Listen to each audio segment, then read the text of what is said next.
Hey everybody, it's Ryan with stampcollectors.us. Today I'm going to go over my latest submission to William Crowe, the stamp expertiser. I usually submit my stamps to Crowe for authentication and condition certification, whereas I usually use PSE for stamp grading. This is just my preference. As long as you use one of the 5 main stamp certification services, you should be all good. I made another video about stamp certification and how to get your stamps authenticated, so please be sure to go check that out if you aren't familiar with stamp certification. I'll put a link to the video in the description. And as always, these stamps will become available for sale in my Facebook group, US Stamp Shop, where I post 75 premium US stamps for sale every week. I'll put a link in the description, or just search for US Stamp Shop on Facebook. All right, let's check out the first stamp. Okay, first up we have a Scott 62B. Now this looks similar to a Scott number 68, this 10-cent design, but there are some slight differences up here in the frame of the US postage is an incomplete frame at the top. So you can reference a Scott catalog to learn a bit more about the differences between a Scott 62B and a Scott 68. And the Scott 62B is much more scarce and valuable than a Scott 68. Now this one came back as genuine with a very lightly struck red cancel on it. And the stamp has 2 small fins in the hinged area. Almost looks unused, but has a slight red cancel on it. All right, next up we have a Scott number 64, and Scott 64 is the pink color of the 3-cent design from 1861. Now, this particular stamp design comes in a variety of different shades, all the way from red to bright pink, and everywhere in between. And these different shades of colors each have a different Scott catalog number designation and a highly diverse range of values.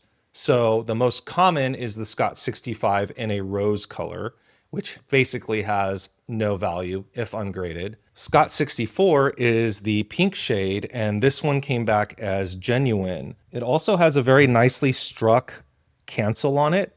This one is a Kalamazoo, Michigan cancel, and it looks like it's October 31st, which would make this a Halloween issue stamp.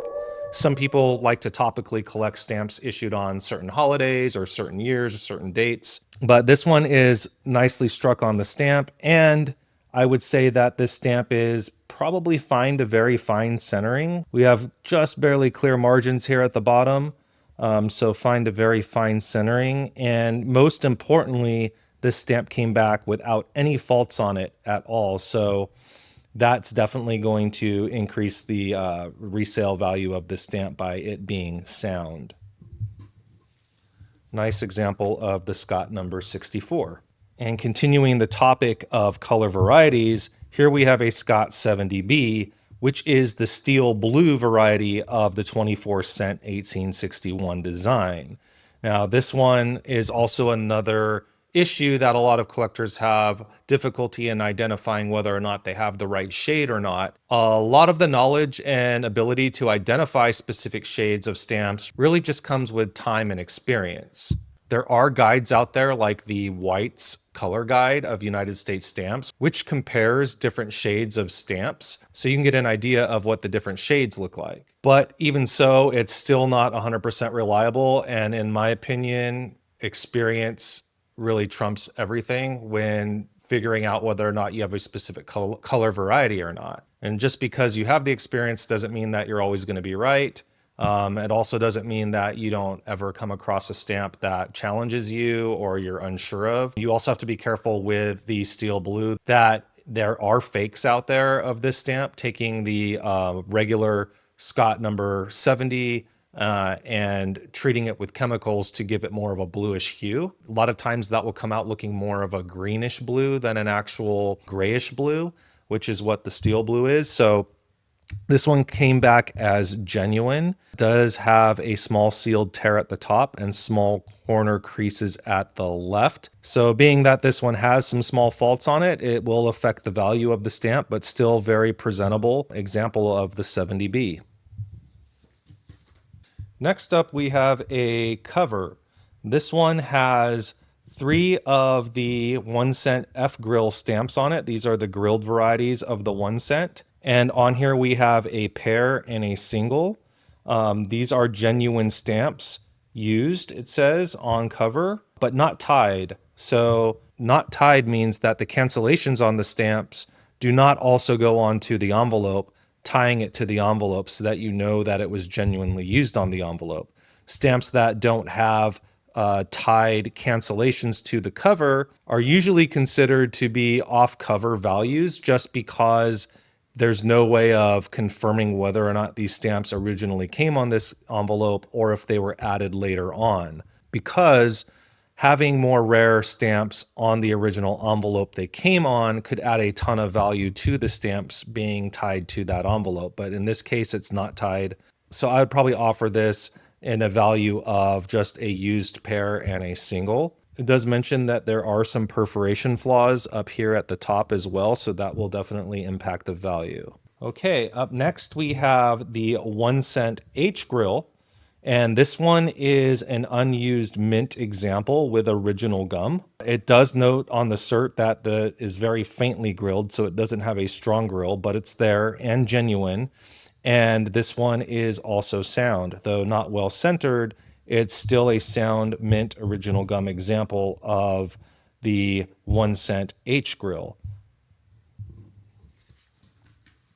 And following from the same set is a Scott number 139.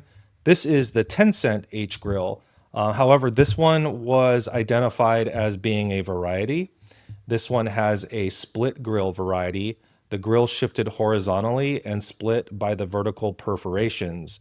So this is where the stamp has a part of a grill on one side and another part of a grill, a separate grill on the other side on the same stamp, and that can add some value to it. This one is noted with a short perforation here at the bottom left. Other than that, no other faults mentioned on this stamp. Next in line, we have a Scott 459 pair. This is the Imperforate coil issue, where the stamp was round into a coil of stamps like you normally see, but they were imperforate, meaning you had to use a machine or scissors to cut the stamp off of the roll. This one is genuine with original gum. The right stamp is never hinged, and the left stamp is previously hinged. So sometimes if I have a multiple, a stamp that is in a multiple, like a pair or a block, if one of the stamps is never hinged and the other stamp in that multiple is hinged, sometimes valuing it as singles instead of a multiple would bring a higher value to it. On this particular one, I'm not sure if that's the case or not, but if the combined catalog value for a single hinged and a single never hinged stamp is greater than a hinged pair, then I would value it as two singles versus it having a value for a pair.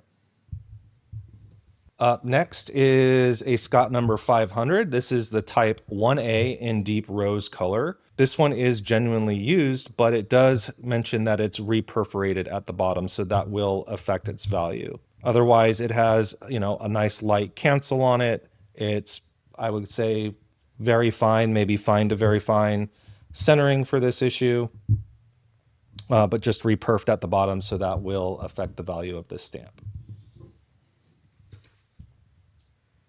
And next up, we have a Scott 519. This one came back as genuine. Scott 519 is often faked by taking the single line watermark Imperforate version of this design and reperforating it on all four sides. In this case, this one is sound, mint with original gum and previously hinged. Next up, we have a Scott number 315. This is the Imperforate variety of the 5 cent 1903 issue.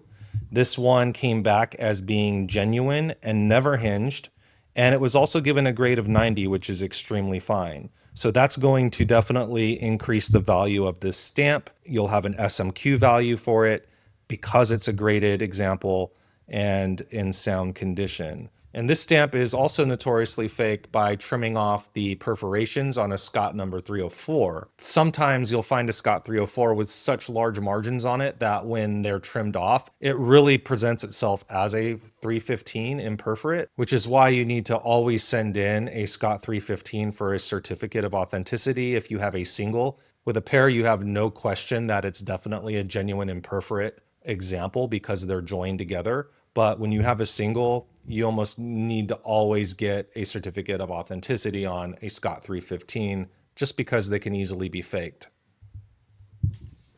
And speaking of pairs of 315s, we actually have one here as our next stamp.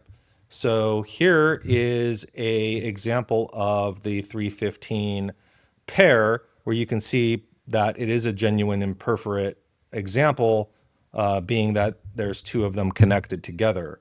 I sent this one in to get a certificate just because having a cert just brings more confidence to this piece for the buyer, especially since it is being noted as being sound. And in this case, it's also a graded pair at a grade of 90, which will definitely increase its overall value. The cert does note that it was signed in pencil on the back by a Herbert J. Block. I'm not too sure who that is. Usually, if you have pencil writing on the back of stamps, that was a very common practice to do a long time ago. So it usually does not affect the value of a stamp or its gum condition. In this case, you can see that it is a never hinged stamp with pencil writing on it. That didn't change the gum condition at all. And it also didn't affect the grade of this. So having pencil on the back of older stamps is usually okay. It doesn't affect the value. And last up with this particular submission, we have a Scott 447. This is the 5-cent coil. It's a flat plate issue. So you've heard me preach this several times in a lot of my other videos, but whenever you're talking about flat plate coils from the Washington Franklin issues, you 100% need to get a certification of authenticity on those if you ever decide to buy or sell them. They're just easily faked by trimming off perforations of the perforated varieties of these, which are usually common and not worth a whole lot of money. In this case, it came back as being a genuine coil pair, and it is never hinged. It again notes that it has some pencil notations on the gum side, but it did not affect the condition of it being never hinged. And in fact, it was graded a 90. I'm not too sure on how or why this is graded a 90. It looks to be way off center here on the right side. I would say this maybe is very fine at best, so I probably won't offer it based off of the 90 grade in this case, just because it's so apparent that it's not extremely fine. I'm not sure if maybe I'm looking at this different. There's not a rule to follow when grading multiples of stamps. Are you looking at each individual stamp centering? Are you looking at the centering of the pair just around the perimeter? I've asked some of the stamp expertisers about this in the past, and they say that there's really not a defined way of grading stamps in multiples. But when it comes to coil pairs, I usually tend to look at the perimeter of the stamp on all sides. In this case, everything looks okay, except the right side is a little close compared to the left. So again, that's why I don't know that I would sell this as a 95. So I'd probably look at the grade of 85 on the SMQ for this stamp and offer it at a bit lower of a price than what the certificate says here. Stamp expertisers and graders are human. They do make mistakes. I don't really know in this case if this is a typo and he meant to grade it lower, or if he has his reasons for grading it at a 90. In either case, if you're not satisfied with the way a grade comes back, you can always have it resubmitted for a second opinion, or you can send it to one of the other grading services. And that's it for this group of stamps. I hope you found this video interesting or educational. If you did, please be sure to give it a like to let me know, and I'll continue to make more videos just like this. Until then, as always, best of luck and happy collecting.